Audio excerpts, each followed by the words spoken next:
बिस्मिल्लाहिर्रहमानिर्रहीम। बयान दाता अली हजवेरी रहमतुल्लाह अलैह के सिलसिला में जो मौजू जारी था उसका बकाया हिस्सा आपकी खिदमत में अर्ज़ कर रहा हूँ। आपकी करामात का लफ्ज़ करम से है। अल्लाह ताला के करम से ऐसा फ़ेल जो इसके वली से सरजद हो, जिससे इंसानी अकल और कुव्वत आजिज़ हो जाए, करामत कहलाता है। अल्लाह ताला के वलियों के सामने जब बातिल कुव्वत आकर इनसे टक्कर लेती है तो अल्लाह अपने वलियों को सच्चा करने के लिए इनसे ऐसी ताकत का इजहार करवाता है जिससे बातिल आजिज़ हो जाता है, तो ये करामत बन जाती है। सूफिया के नज़दीक अल्लाह ताला के बंदों से करामत का सरजद होना बरहक है। जिस तरह वलायत नबूवत के ज़ेरे साया है, ऐसे ही करामत भी मोजज़ा के ताबे है। यानी वली की करामत नबी के मोजज़ा का अक्स है। नबूवत मोजज़ा के इजहार से असबात नबूवत का दावा है।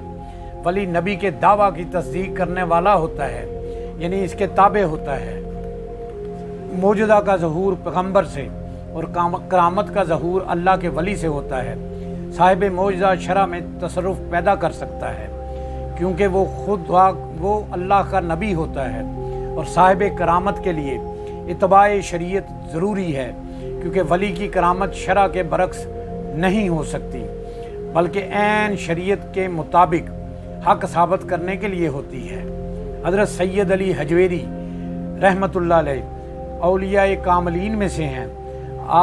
इसलिए आपसे करामात का इजहार हुआ।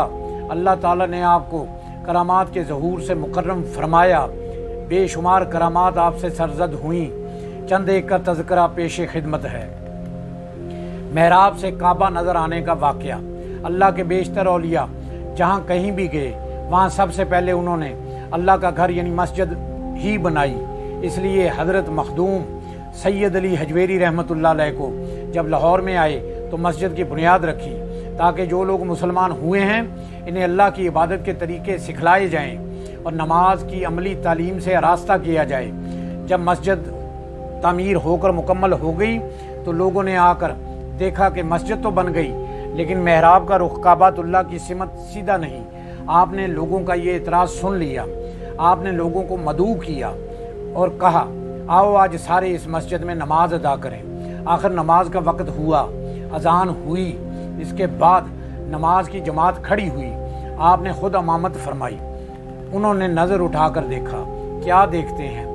मस्जिद से काबातुल्लाह नज़र आने लगा क्योंकि अल्लाह ताला ने अपने वली को मुकर्रम रखने के लिए मस्जिद से लेकर काबातुल्लाह तक तमाम हजाबात को दरमियान से उठा दिया। देखा कि मस्जिद से बराह रास्त काबा नज़र आ रहा है।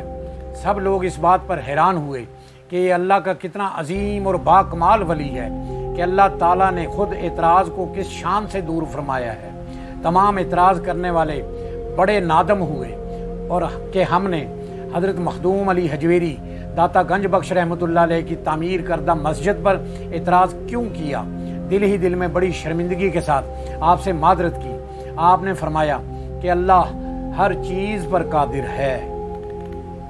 जोगी का ईमान लाना और दूध में बरकत का वाक़या। सबसे पहले जो गैर मुस्लिम आपके हाथों मुशर्रफ बा इस्लाम हुआ वो कोई आम मामूली गैर मुस्लिम नहीं था, बल्कि एक ऐसा हिंदू राजपूत था जो लाहौर की गैर मुस्लिम रियासत का एक अहम सियासी और कलीदी ओहदेदार था। जब लाहौर यानी पंजाब की रियासतों का गजनी से इल्हाक हुआ तो कुछ अरसा बाद शहजादा मुजद्दद पंजाब का हाकम बना तो राय राजू को नायब हाकम पंजाब बनाया गया। कुछ अरसा वो इस अहम ओहदे पर फायद रहा। आखिर राजपाट घर बार छोड़कर जोग इख्तियार कर लिया और राय राजू जोगी कहलाया। लाहौर और उसके गिरदोनवा में इसका बड़ा चर्चा था। ये बहुत बड़ा जादूगर था और तंत्र विद्या का बहुत माहिर था। लोग इसको बहुत नज़र न्याज देते थे। एक रोज़ सैयद अली हजवेरी अपनी क़याम गाह पर तशरीफ़ फरमा थे और याद इलाही में मसरूफ़ थे कि एक बूढ़ी औरत का गुज़र इधर से हुआ जिसके सर पर दूध से भरा हुआ एक मटका था। आपने इस औरत से कहा कि अम्मा, तुम इस दूध की कीमत लेकर दूध मुझे दे दो। इस औरत ने जवाब दिया कि ये दूध आपको नहीं दे सकती क्योंकि ये दूध राय राजू को देती हूँ। अगर ना दें तो उसके असर से भैंसों के थनों से दूध की बजाय खून निकलने लगता है। आपने औरत की ये बात सुनकर कहा, अगर तुम ये दूध हमें दे जाओ तो अल्लाह की रहमत और फजल से तुम्हारी भैंसें पहले से ज़्यादा दूध देंगी और तुम हर किस्म की आफात व बलियात से भी महफूज रहोगी। आपकी ज़ुबान से ये बातें सुनकर वो औरत रजामंद होगी। चनाचा उसने दूध आपको दे दिया और वापस लौट गई। शाम को जब उसने अपने जानवरों को दोहा तो उन्होंने रोज़ की निस्बत ज़्यादा दूध दिया, यहाँ तक कि उसके घर के सब बर्तन भर गए। अल्लाह ताला ने इनके दूध में बड़ी बरकत डाल दी। ये खबर जल्द ही लाहौर के कुर्ब ज्वार में फैल गई। लाहौर के बाहर अल्लाह का एक फ़कीर आया है, इसका डेरा है, इसको जो दूध दें तो अल्लाह दूध की बरकत जानवरों में बढ़ा देता है और वो दूध के पैसे भी देता है। चनाचा दूध में बरकत की खातर लोग आपके पास दूध लाने लगे। आप अपनी ज़रूरत का दूध लेकर बाकी दूध गरीबों, मस्कीनों और लोगों में तकसीम कर देते और जब ये लोग घरों में अपने जानवरों का दूध धोते तो वो पहले की निस्बत बहुत ज़्यादा होता। आपकी इस करामत को देखकर लोगों ने राय राजू को दूध देना बंद कर दिया और इसके खिलाफ हो गए। राय राजू को जब असल हकीकत का इल्म हुआ कि अब इस फ़कीर की दुआ से इसका जादू अब भैंसों के थनों पर नहीं चलता, तो उसने सोचा क्यों ना इस जादू को तेज़ करके फ़कीर को यहाँ से भगा दिया जाए, जिसके पास लोग दूध का तोहफ़ा लेकर जाते हैं। मगर वो नहीं जानता था कि अल्लाह के फ़कीर के साथ खुदा की मदद शामिल हाल रहती है। चनाचा इंतकामी जज्बे के तहत वो आपके पास आया और कहने लगा कि आपने हमारा दूध तो बंद करा दिया है, अब हमारे साथ मुकाबला भी करो। और फिर वही वाक़या जिसका जिक्र किताबों में आ चुका है कि राय राजू ने ज़बान में कुछ पढ़ा और हवा में उड़ने लगा और खुदा के फजल से आपकी जूतियाँ हवा में बुलंद होकर उसके सर पर पड़ने लगीं और उसको मारते हुए ज़मीन पर उतार दिया और वो ज़मीन पर उतर आया। आखिर वो हज़रत के कदमों में गिर गया और मुसलमान हो गया। और इसके पास सफली इल्म था जिसकी बिना पर इसने लोगों को अपना गर्विदा बना लिया था। अगर इसका सारा इल्म अल्लाह के एक वली कामल के सामने हेज हो गया और बेबस हो गया, लेकिन यही बेबसी इसका मुकद्दर जगा गई और वो सलूक की मंजिल पर गामजन हो गया और शेख हिंदी रहमतुल्लाह अलैह बन गया। आपने जोगी राय राजू को इस्लामी नाम अब्दुल्ला और लक़ब शेख हिंदी अता फरमाया और आपके बाद ये आपका खलीफा और गद्दी नशीन बना और दरबार दाता साहब आलिया के मुजावर इसी की औलाद है। और अब दरबार का तमाम मामलात और निगहबानी महकमा औकाफ के ज़िम्मे है। हिंदुओं का मुसलमान होना।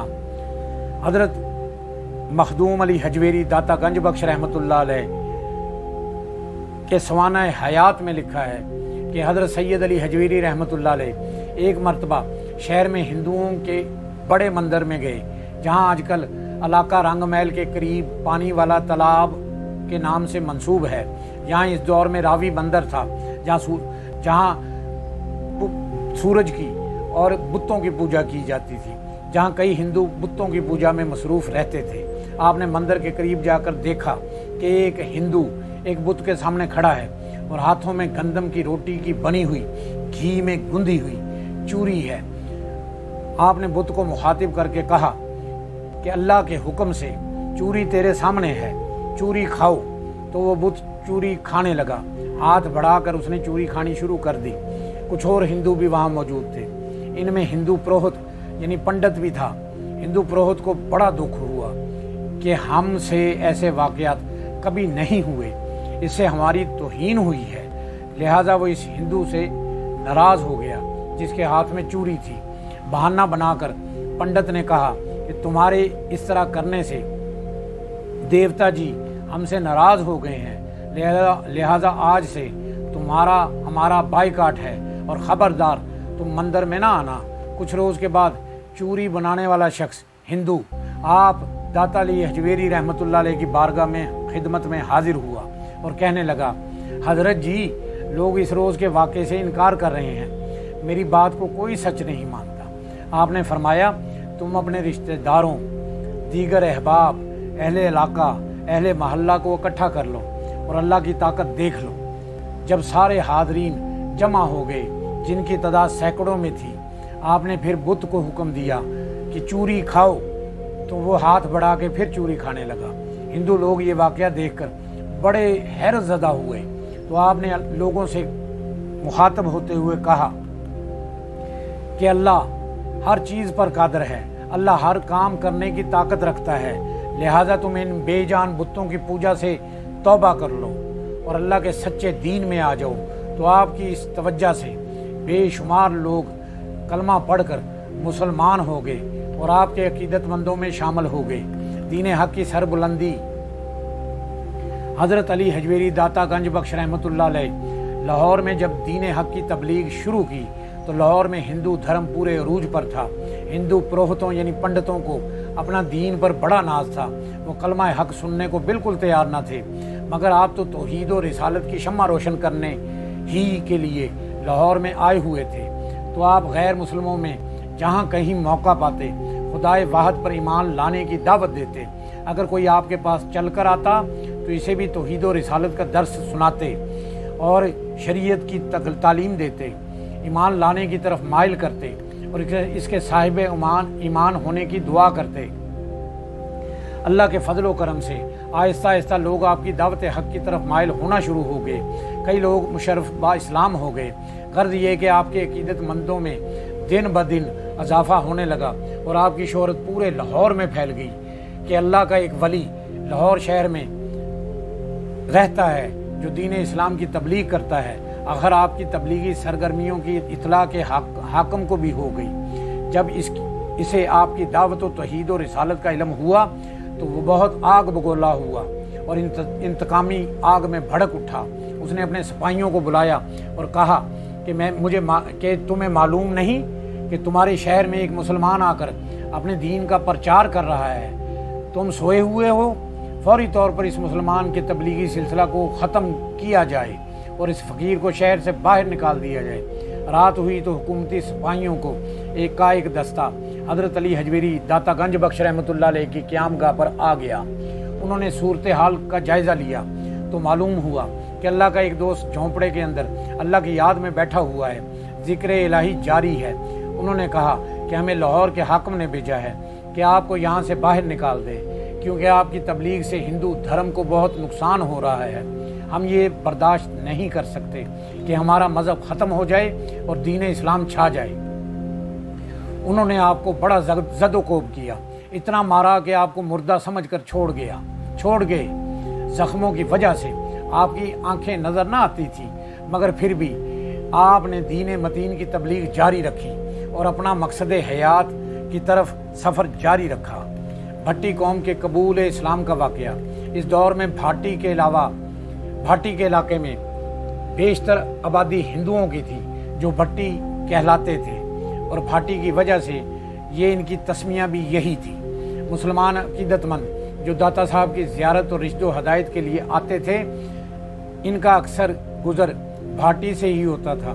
क्योंकि दाता साहब का मस्कन भाटी के बाहर था, इसलिए अज़राए अकीदत लोगों ने भाटी का नाम बदलकर आपके नाम पर हजवेरी महल्ला रख दिया। भट्टी कहलाने वाले हिंदुओं को ये बात बहुत नागवार महसूस हुई। उन्होंने जय सिंह की क़यादत में एक वफ़द हज़रत मखदूम सैयद अली हजवेरी के पास भेजा, जिसने इन्हें अपने जज्बात से आगाह किया। आपने हिंदुओं की शिकायत को ठंडे दिल से सुना और फैसला सादर फरमाया कि इसका नाम भाटी ही रहेगा। आपके इस फैसले से हिंदू भट्टी और इनके वफ़द का लीडर इतने मुतासर हुए कि उन्होंने आपके हाथों पर इस्लाम कबूल कर लिया। आप रहमतुल्लाह अलैह से मलक अयाज की अकीदतमंदी का वाक़या। सुल्तान महमूद गजनवी ने जब लाहौर पर हमला किया तो राजा जयपाल का बेटा राजा अनंतपाल सिर्फ थोड़े ही मुकाबले के बाद भाग निकला और लाहौर शहर पर महमूद गजनवी का कब्जा हो गया। तो अपने महबूब मुलाजम मलक अयाज को इसके असरार पर एक मुहाफ़िज़ दस्ता फ़ौज के हमरा लाहौर में छोड़ दिया। यहाँ ये जिक्र करना मुनासिब होगा कि सुल्तान महमूद गजनवी ने मलक अयाज को बुजुर्गान दीन की ज़ाती हिफाजत के लिए मामूर किया हुआ था। रूहानी आलम में ये फ़ैसला आबाद हो गया और अल्लाह अकबर की तकबीरें गली गली कूचे कूचे बुलंद होना शुरू हो गईं। महमूद के ग़ुलाम ने अपनी दौलत और मालो मता तमाम हाजतमंदों में तकसीम कर दिया और ख़ुद गोशाए नशीन हो गया और दाता अली हजवेरी की ग़ुलामी इख्तियार कर ली। अयाज पर यह आया हो गया कि इसका गज़नी जाने से इनकार और लाहौर रहने पर इसरार एक हुक्म खुदाबंदी था। आखिर अयाज ने लाहौर ही में वफ़ात पाई। लाखों फर्जंदान तौहीद ने नमाज जनाजा में शिरकत की और इस्लाम के इस अजीम फर्जंद को लाहौर में चौक रंग महल के करीब सुपुर्द खाक कर दिया गया। लाहौर शहर के ऐन दिल में वाक़या ये मज़ार इस ग़ुलाम की अज़मत और बुलंद किरदार की एक नाकाबिल फरामोश यादगार है। अल्लामा इकबाल कहते हैं, एक ही सफ़ में खड़े हो गए महमूद व अयाज, ना कोई बंदा रहा ना कोई बंदा नवाज। ताउन की बीमारी से शफायाबी का वाक़या। रवायत है कि सन 1918 में जब लाहौर में ताउन की वबा फैली तो हज़ारों इंसान इस बीमारी से लुकमाए अजल बन गए। लाहौर के एक आदमी अमीर राय बहादुर राम सरन दास के तीनों बेटे भी इस बीमारी का शिकार हो गए। राय बहादुर को बहुत परेशानी हुई। उसने कर्नल भोलानाथ, कर्नल अमीर चंद और कर्नल सदरलैंड, ये महाराजा रंजीत सिंह की पोती मजिया सिंह के शोहर और किंग एडवर्ड मेडिकल कॉलेज के प्रिंसिपल थे, जैसे मशहूर और काबल डॉक्टरों से इलाज करवाया, मगर कोई अफाका ना हुआ। बहुत से लोग इनकी इयादत के लिए उनके घर को भी आते थे और खुदा से इनकी सेहत याबी की दुआ करते। राय बहादुर खुद इस वाक़या को इस तरह सुनाते हैं कि एक रात मैं तमाम अहले खाना के साथ सोया हुआ था कि मुझे कपकपाहट सी महसूस हुई। मेरी नींद खुल गई।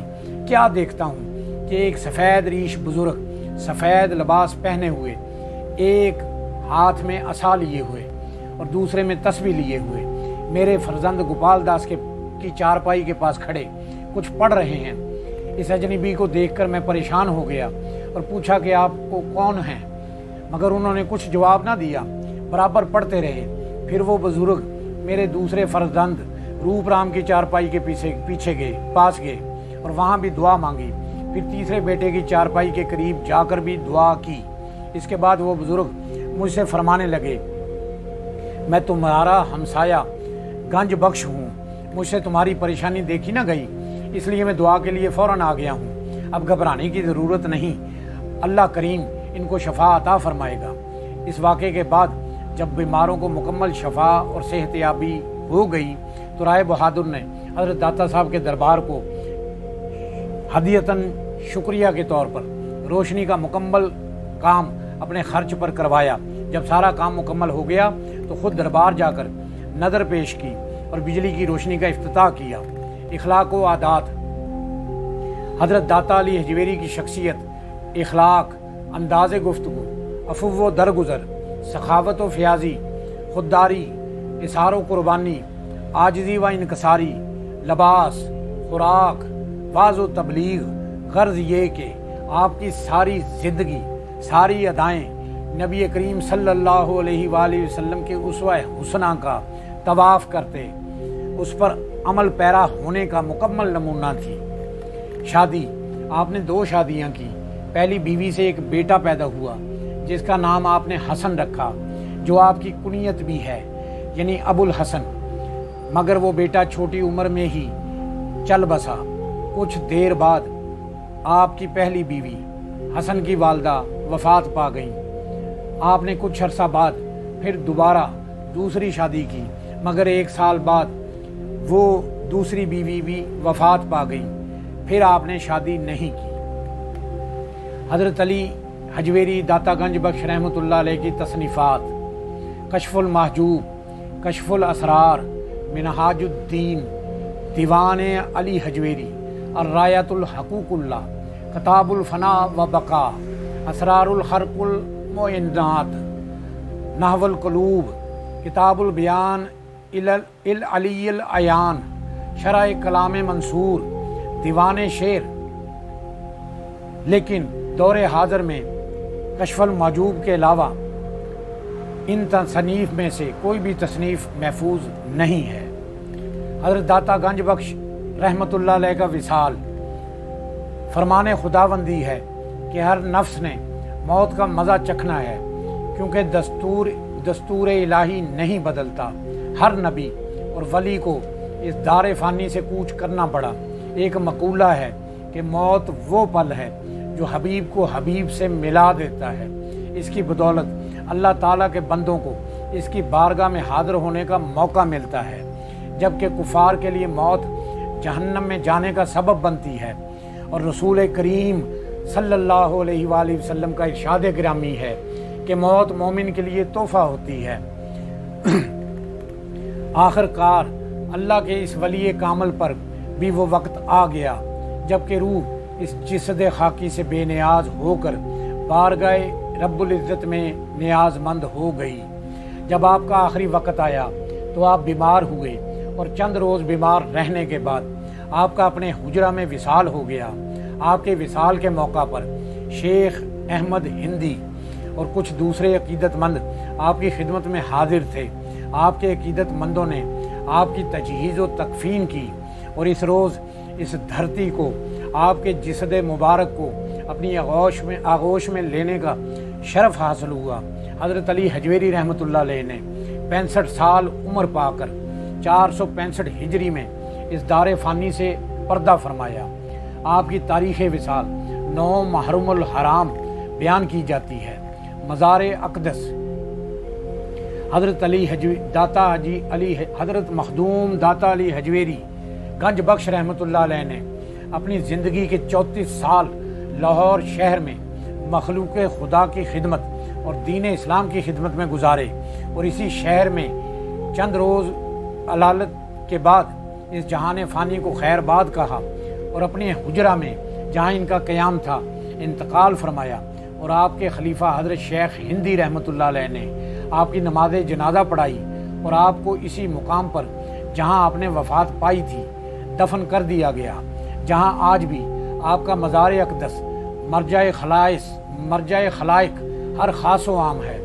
मकबरा हज़रत सैयद अली हजवेरी दाता गंज बख्श रहमतुल्लाह अलैह सुल्तान इब्राहिम बिन सुल्तान मसूद गज़नवी जब गज़नी से लाहौर आया तो उसने हज़रत सैयद अली हजवेरी दाता गंज बख्श रहमतुल्लाह अलैह के मज़ार पर मकबरा की तामीर करवाई।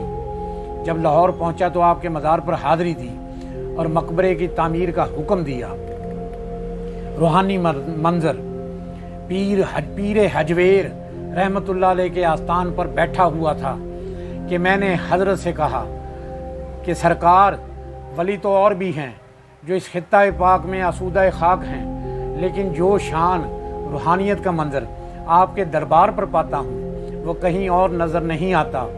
तेरे आस्थान पर अर्श ता मरकद बारिश नूर ही नूर है, जिससे कैफियत में ऐसा सरूर है कि आने वाले को सुकून मिलता है। तेरा मरकद मरकज़ तजल्लियात है। निगाह बातिन से तेरे मकाम और तेरी शान को देखता हूँ तो अल्लाह अल्लाह पुकार उठता हूँ। तेरे आस्थान पर मखलूक खुदा का दिन रात तांता बंधा रहता है। कोई तलब सुकून की खातर आ रहा है, कोई रूहानियत से मसरूर होकर जा रहा है, कोई कासाए गदाई लिए तेरे दर पर डेरा जमाए बैठा है। तालिबान हक़ व सदाकत तेरे आस्ताना पर याद इलाही में डूबे हुए हैं। कोई गिड़गड़ा कर दुआ मांग रहा है, कोई इज्जत नियाज का पैकर बने बैठा है। अहले फ़क्र भी जज्ब मस्ती के आलम में इश्क़ हकीकी में खोए हुए हैं। कहीं गुनाहगार तेरे तवस्सल से बारगाह रब्बुल इज़्ज़त में अपने गुनाहों पर शर्मसार होकर गर्दन झुकाए हुए दुआएं और मनाजात कर रहे हैं। बादशाहों ने और बेशुमार औलिया कामिलीन ने तेरे दर पर अकीदत के फूल निछावर किए और खुदा जाने ता क़यामत करते रहेंगे। मरकदे पीरे हजवेर रहमतुल्लाह अलैह से सदाई नदान सोचता क्या है, ये तो खालिक़े कायनात का करम है जो मोहम्मद सल्लल्लाहु अलैहि वसल्लम के सदके अता हुआ है। अल्लाह के महबूब की निगाह करम ने हमें भी महबूब कर दिया। ये तो उस हुब्बे इलाही का बदला है जो हमें करिया करिया लिए फिरी। ये इस इत्तबाए शरीयत का नतीजा है जिसने मुझे मोहम्मद रसूलुल्लाह सल्लल्लाहु अलैहि वसल्लम का सच्चा खादम कर दिया है। ये तो सोहबत मुर्शद का फैज़ है जिसने साहिब फैज़ कर दिया है। ये तो मेरे अल्लाह ने लाहौर काफरस्तान में शमाए तौहीद रोशन करने का मुझे एजाज़ दिया है कि आज ज़ुबान खलक पर अली हजवेरी रहमतुल्लाह अलैह का नाम है।